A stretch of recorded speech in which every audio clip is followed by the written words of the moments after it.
Hello, welcome to the Inner Noise, the podcast to get back to you. You feel something happening inside you. You feel something's not right.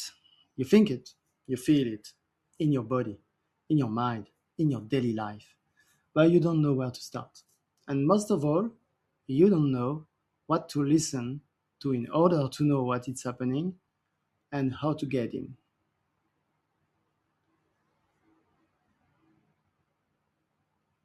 Today, we're going to talk about listening. Not listening to advice, not listening to what we should do, listening to what's calling inside you. Listening to the inner noise, your inner noise, the one you've been hearing for a long time, the one you sometimes try to silence, the one that always comes back. Today, we're going to explore together how Buddhism can teach us to listen. Not Buddhism as a religion, Buddhism as a daily practice, kinda, a way of life, as a choice. But before I talk to you about Buddhism, I want to tell you how it came to me. I was a child and I found a book from my mom. It was a novel. Don't really remember the story anymore. Just remember that it was about India, Sri Lanka, and probably a kind of love story. What I remember is a scene in a book that marked me forever. They were talking about red thread that interweave, like a diamond's web. These threads represented lives, our lives, all lives, all these paths that cross, that touch. And what the author said was that the knots aren't knots, they're crossings. The moment when our threads touch, when our lives meet, when something happens. I was 10 or 11 years old, and that image marked me. I carried that for a long time without really understanding it, without knowing what to do with it, without even consciously thinking about it. But it was there, somewhere inside me, like a seed. And many years later, it came back to me, and so I questioned myself about Buddhism, and it clicked. It clicked because it brought a new perspective to my vision of my world. Some years pass, and I met someone who practiced Buddhism. It was Japanese Buddhism, but it doesn't really matter. We stayed close for a while, and it's through her that I really started getting interested in Buddhism. Not, not the doctrine, not the sacred text to memorize, not the temple or the rituals, but more by a slight practice. Meditation, the empathy, the respect, this way of being in the world, this attention.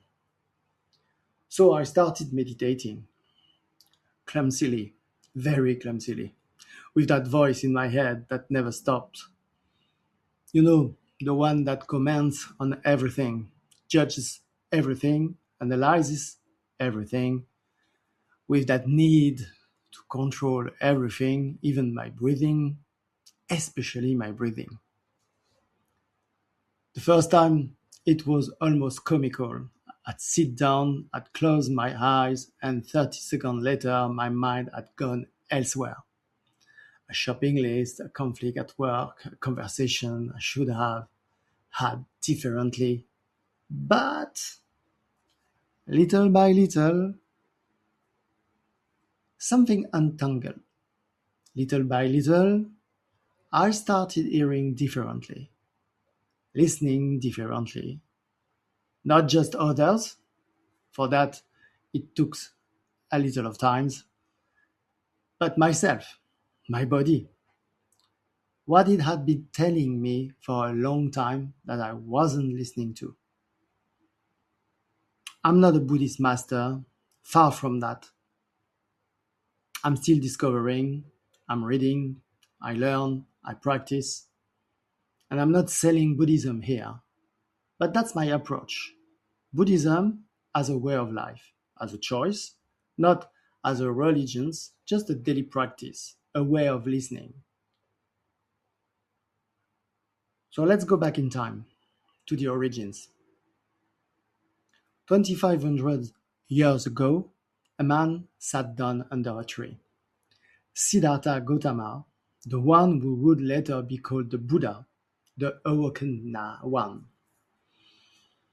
To understand what happened at Sarnath, you need to understand where Siddhartha came from. He was a prince, raised in an absolute luxury, protected for all suffering. His father had made sure that he never saw sickness, old age, or death. But one day, Siddhartha left the palace, and he saw a sick person here, a old man there, a corpse. And he saw an ascetic, peaceful despite deprivation. These four encounters changed everything. He realized that suffering was everywhere, inevitable, and he wanted to understand. So he left everything: his wife, his newborn son, his palace, his fortune, his rank, everything. And he went into the forest. He practiced the most extreme asceticism for 6 years. He went so far that he was on the brink of death, skeletal, exhausted. And then one day, he understood something simple but profound. Extremes lead nowhere. Neither excessive luxury nor extreme asceticism. He had to find the middle way. So first he ate. He regained his strength. And his 5 companions left him disgusted. For them it was betrayal. Alone, Siddhartha sat under the Bodhi tree. He meditated all night. He vowed not to move until he understood. And at sunrise, he understood. He saw, and he became the Buddha. He understood the nature of suffering, its causes, that it could seize the path. But how could he transmit this? How could he put words to something that transcends words? Out of compassion, he decided to seek out his former companions, those who had left him.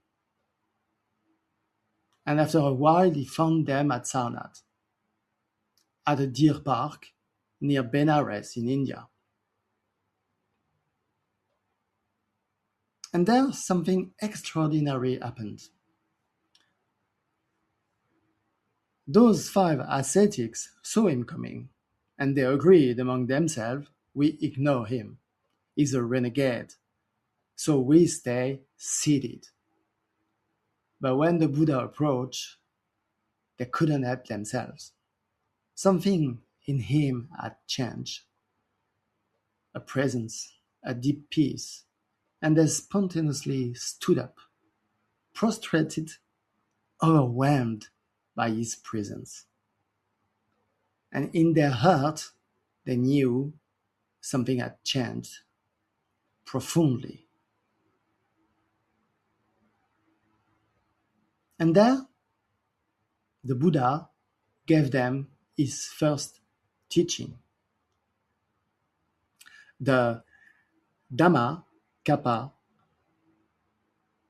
Vatana. I repeat that, the Dhamma Kappa Vatana Sutta, the setting in motion of the wheel of Dhamma. That's the exact name of the discourse in the Pali Canon, the oldest Buddhist text we have. Texts that were transmitted orally for centuries before being written down.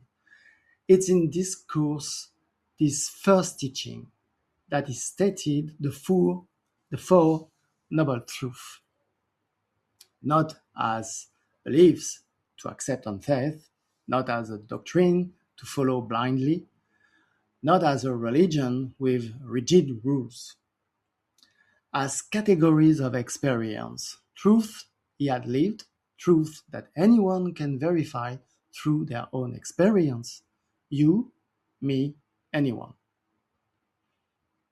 Before we dive in, before we explore these four truths, a small clarification, an important point I want to tell you.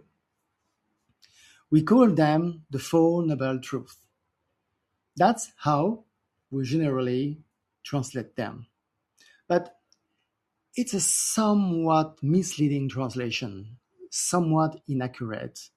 In Pali, the language of the Buddhist canon, the language in which these teachings were preserved, it's Katari Ariya Sakani. Ariya, noble, doesn't qualify the truth themselves. It qualifies those who understand them, those who see them, those who live them. A more accurate translation would be four truths for the spirituality noble. Or that could be four noble truths in the sense that they elevate those who understand them.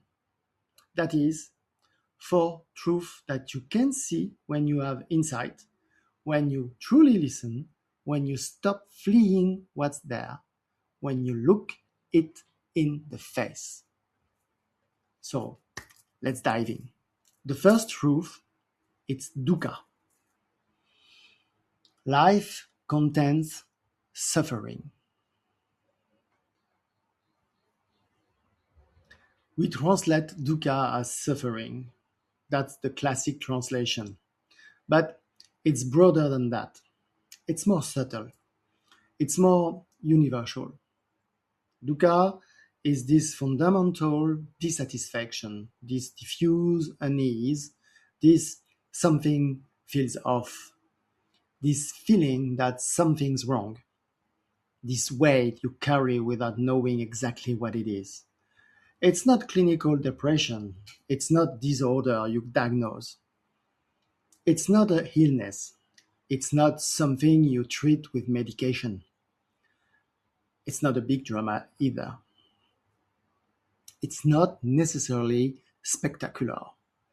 It's often very daily, very ordinary. It's just something's wrong. Something weighs. That fatigue that doesn't leave even after a night's sleep. Those shoulder tensions that have been for months there, years. That clenched jaw you don't even notice anymore. That knot stomach, that doubt that always comes back. That impression of being beside your life. And you know what? Maybe that's possible. That's exactly where you are. Maybe that's why you are listening to this podcast right now. You feel something happening inside you. Maybe you feel something's not right. Maybe you feel it in your body, in your mind, in your daily life.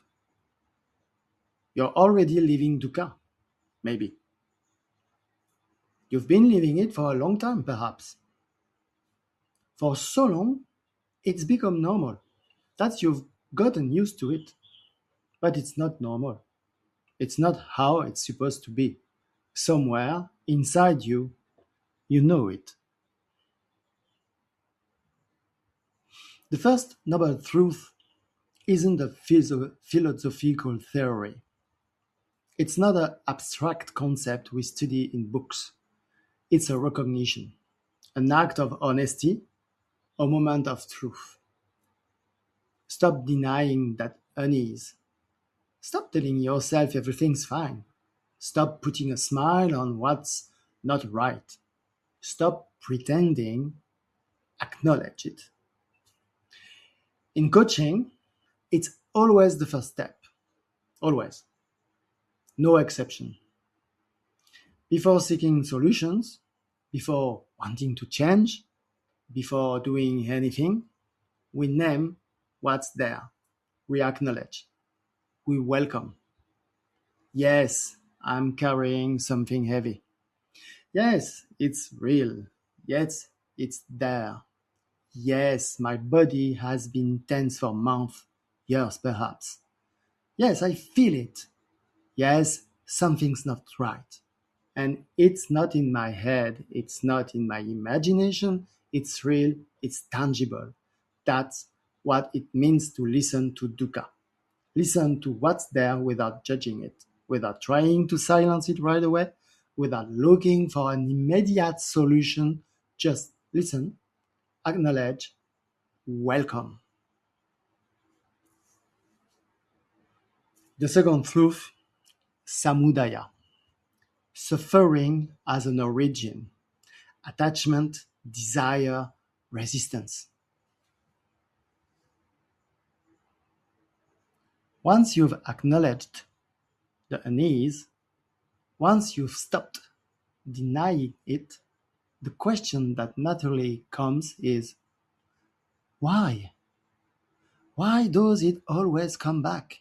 Why, even when I make efforts, even when I change things, does it come back? Why do I go in circles? Why do I repeat the same patterns, the same schemas, the same mistakes? Why, even when it gets better for a few days, a few weeks, does it come back? Always. The Buddha said something very simple but very profound. Because you resist what is. Because you cling to an image of yourself that no longer holds, a version of you that no longer exists, or that perhaps never existed. Because you want things to be different from what they are, you want the past to be different, you want the present to be different, you resist reality. Because you're afraid to let go, afraid of what will happen if you stop controlling everything, afraid of losing that perfect image you're trying to maintain, afraid that people will see who you really are, afraid of failing, afraid of falling. Yes. In coaching, this stage is where we dig. We don't look for the symptom. We look for the root. We go deep. Where does this unease comes from? What's the real origin? What attachment? What resistance? What are you refusing to let go of? What are you refusing to see? Is it the need to control everything? To foresee everything? To never be caught off guard? To master everything? Is it the perfectionism that exhausts? That voice that says it's never good enough? That you could have done better? That others do better? Never enough? Never? Is it that image of yourself you're trying to maintain no matter what? That version of you that must always be strong, always be capable, always succeed, always know, always be there for others. That version that can never, ever show weakness.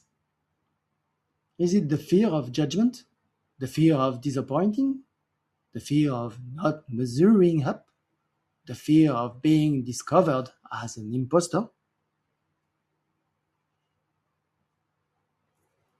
Listening to Samudaya is asking this question: what am I clinging to?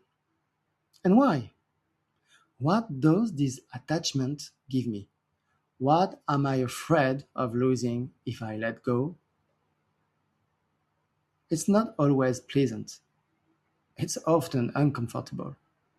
Sometimes we discover things we preferred not to see, parts of ourselves we preferred to keep in the shadows, truth we preferred to ignore.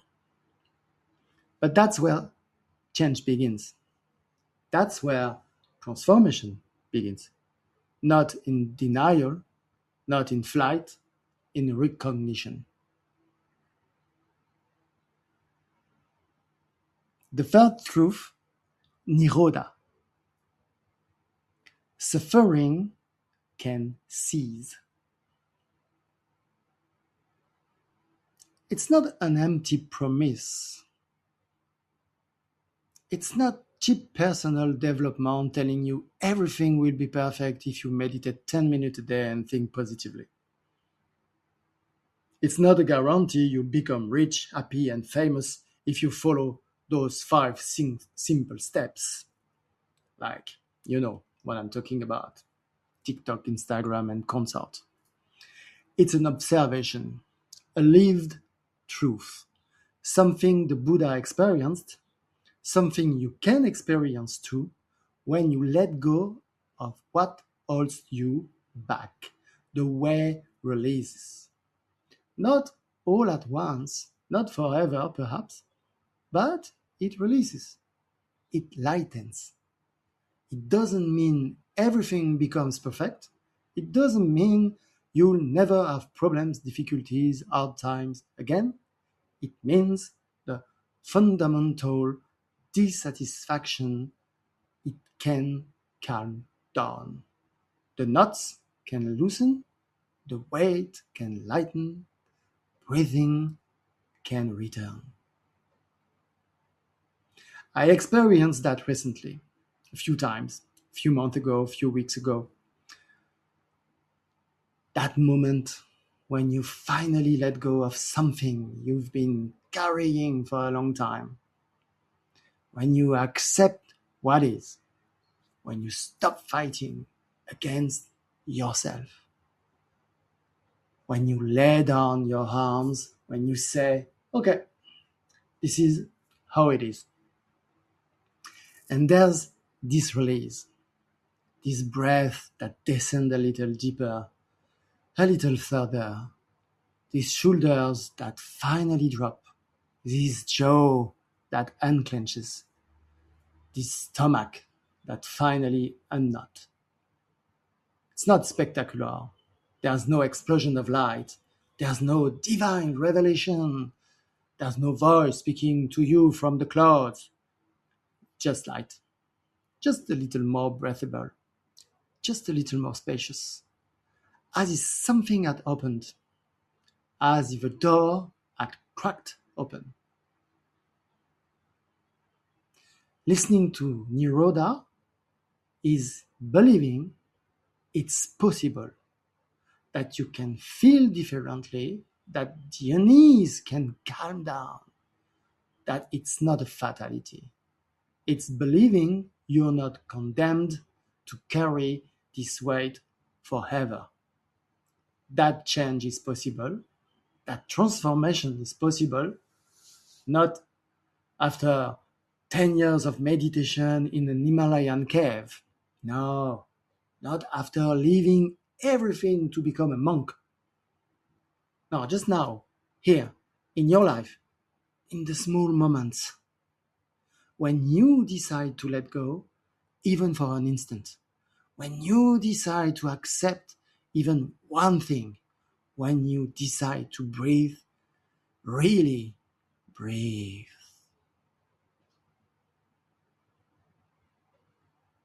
The fourth truth, it's MAGA with double G. Means there is a path.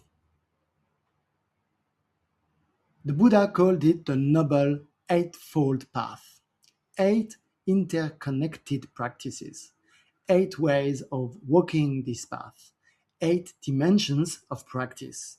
Right view, right intention, right speech, right action, right livelihood, right effort, right mindfulness, right concentration. But today, I don't want to talk to you about the Eightfold Path in details. We could do 10 podcasts just on that, 20 maybe. And honestly, it would become technical for you and for me, academic, theoretical. We'd lose what's essential. So let's get back to the path. What I want you to remember, what's truly important in this, the path is a practice, not a theory, not a concept to understand intellectually, not something to read in a book and forget afterwards. It's something you do concretely, regularly, in your life, with your body, with your breath, with your attention. Not perfectly. You won't be perfect. Nobody's perfect. The Buddha himself said he wasn't perfect, that he was just awakened. Just you do it, even clumsily, even making mistakes, even forgetting. You start again, you redo, you continue. In coaching session, when we get to this stage, the question is always how, concretely, what do I do now? Where do I start? And there are many possible paths. There's not one single way. There's not magic things that works for everyone. There's no universal formula. Breathing, meditation, yoga, conscious walking, movement, dance, discussion, writing, contemplation, silence, nature. What matters isn't being perfect. It's not doing everything. It's not becoming a Zen master in 3 weeks. It's choosing a practice, just one. Pick just one to start. One that resonates. One that speaks to you. One you can do and doing it.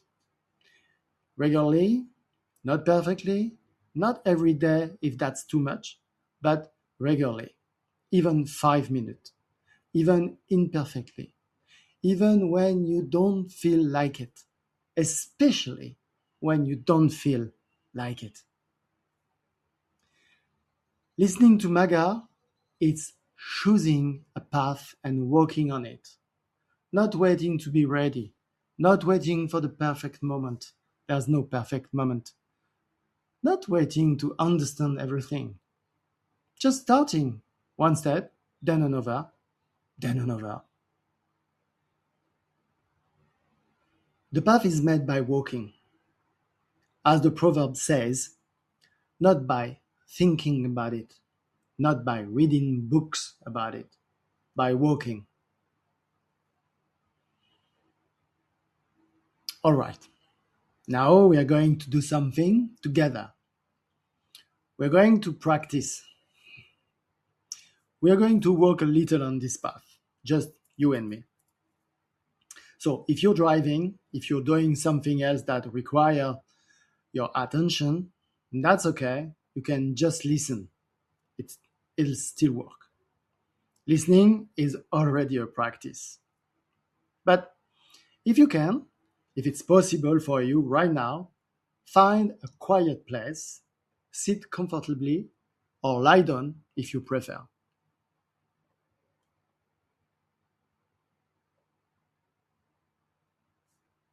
Okay, if you want, you can close your eyes now, or you can keep them open with just a soft gaze, unfocused. We are just going to breathe together for a few minutes, that's all. Nothing complicated, nothing esoteric, just breathing. And while we breathe, you're going to listen to your body tell you what it's carrying. You're going to truly listen to it, maybe for the first time in a long time.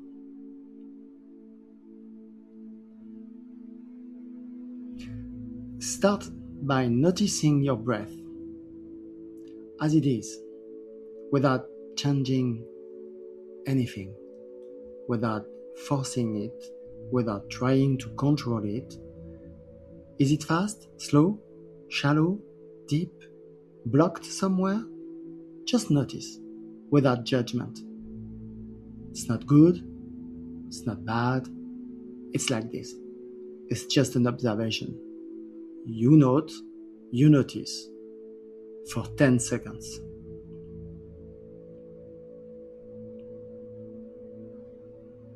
Now, we're going to give the breath a rhythm, gently, without forcing. On the inhale, you're going to count to 4, slowly. 1, 2, 3, 4. The air entering the lung,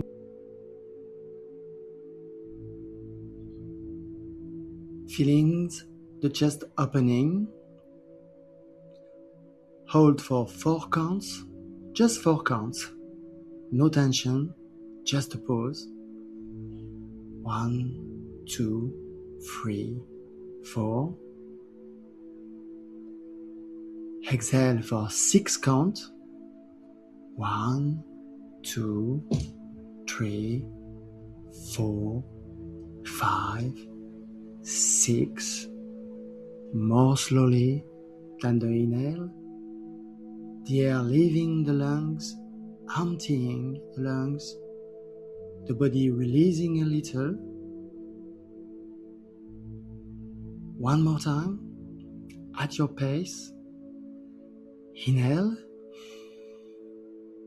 2, 3, 4. Hold. 1, 2, 3, 4. Exhale.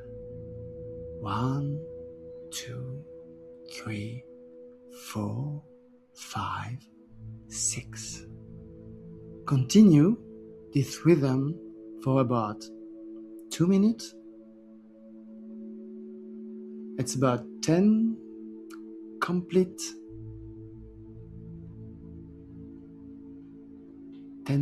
cycles.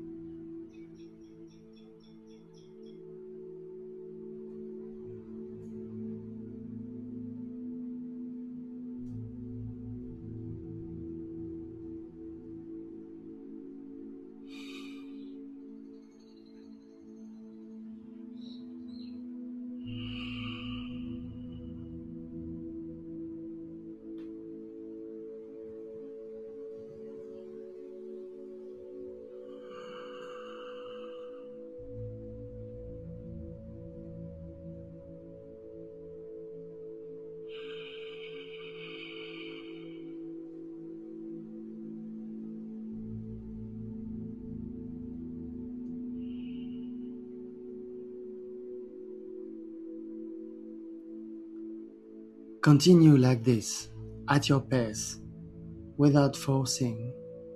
If you lose count, it's okay. Start again. Come back.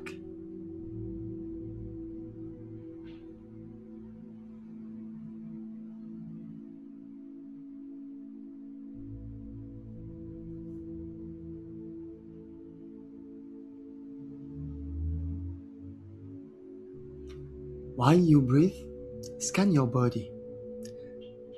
Start at the top of your head, the scalp, the forehead, the temple.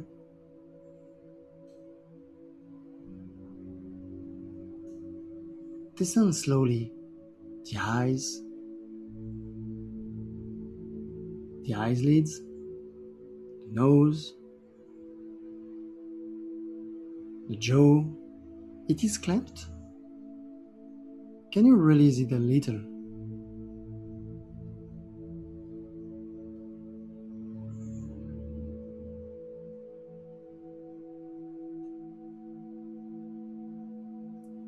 The neck, the shoulders. Where do you feel tensions? Where is it tight? You don't force. You just observe. You note.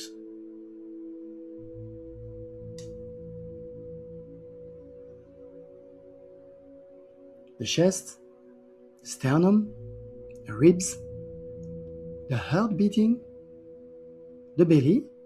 Is it tight? Relaxed?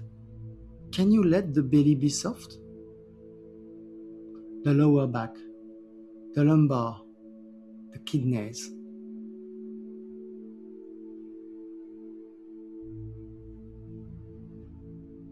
The hips, the thighs. The knees, the calves. The ankles, the feet. All the way to the tips of your toes.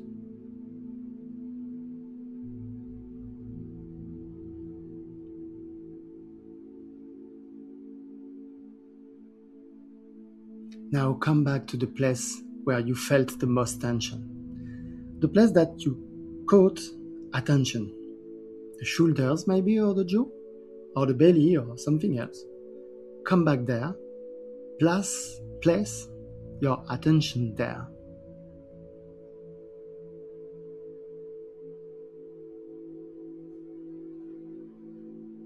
Send your breath there, toward that tension. As if your breathing could touch that place, as if the air could go there.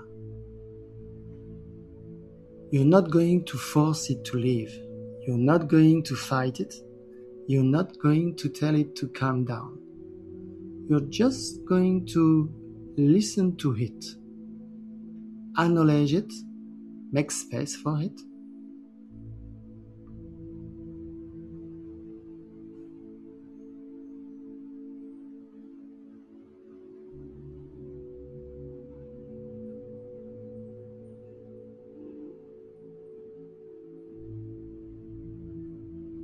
What does this tension have to tell? What is it carrying? Not with words. It's not a conversation. It's not a dialogue. Just listen, feel, be present. Maybe there's an emotion. Maybe there's a memory. Maybe there's just fatigue. Or nothing specific. It's okay. Everything's okay. Just listen.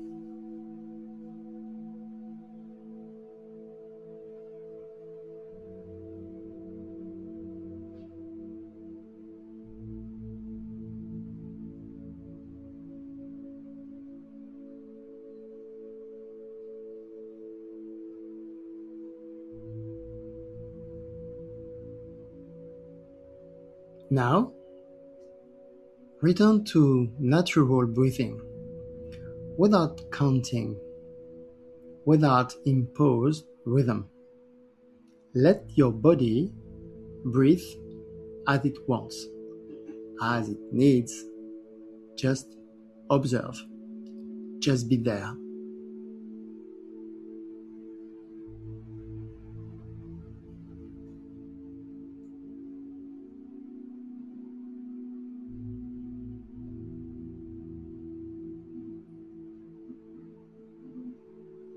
Open your eyes gently, if you had them closed, slowly, without rushing.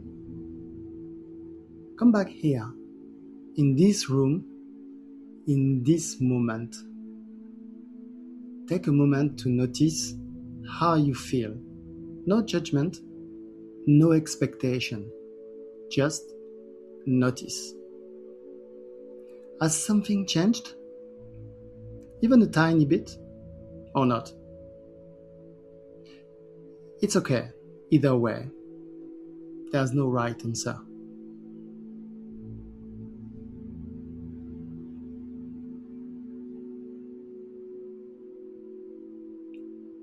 What you just did is MAGA, the path, the practice. A simple practice, not perfect, not spectacular, just practice, just lived. And that's what matters. Not perfection, the action, the gesture, the presence.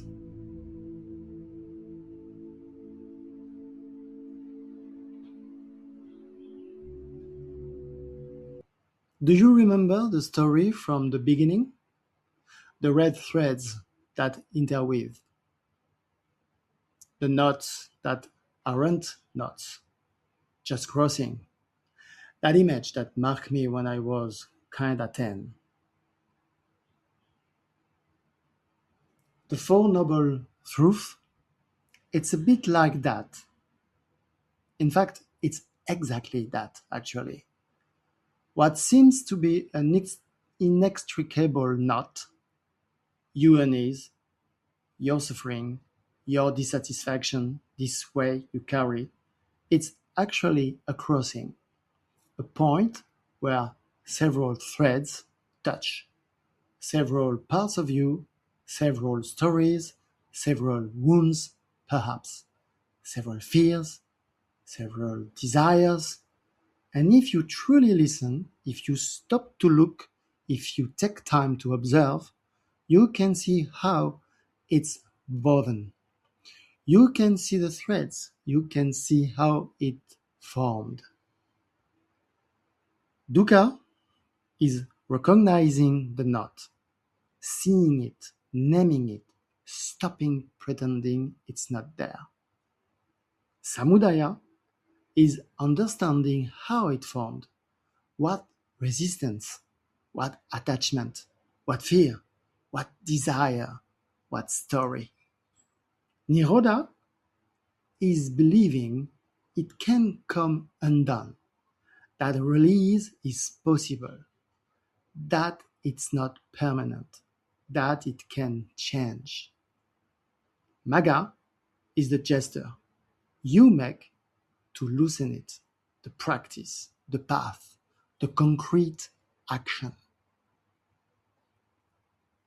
2,500 years ago, the Buddha sat at Sarnath and told 5 ascetics, this is what I understood. This is what I lived. This is what I saw. He offered them these 4 truths, not as a doctrine, not as a religion, as a map, as a compass, as a path. Today in coaching, I live these 4 stages with the people I accompany, without always naming them. Most of the time, I'm not naming them, without saying we're going to do the first noble truth. But they're there, always. It's part of the process. Recognizing what is, understanding where it comes from, believing it can change, practicing. I've lived them myself. I still live them. I live them tomorrow and the day after. It's not finished. It's never finished. And you, maybe you're living them too, without knowing it, without naming them, without having read the Pali Canon text. Maybe you already recognize your unease. Maybe you already seeking to understand. Maybe you already believe it's possible. Maybe you're already practicing in your own way. You know, Buddhism isn't a conversion. And here we are not doing that. It's not joining a temple. It's not becoming a monk. It's not abandoning your life. Here, we're just sharing something and you decide what you want to do. It's a choice, a practice, a way of life you can adopt or not, entirely, partially, in your way, in your own way. If it resonates, if it speaks to you, if it echoes something inside you, start small, very small.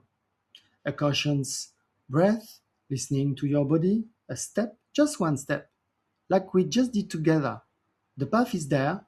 It's always been there for 2,500 years, forever, perhaps. It's just waiting for you to decide to work on it or not. It's your choice.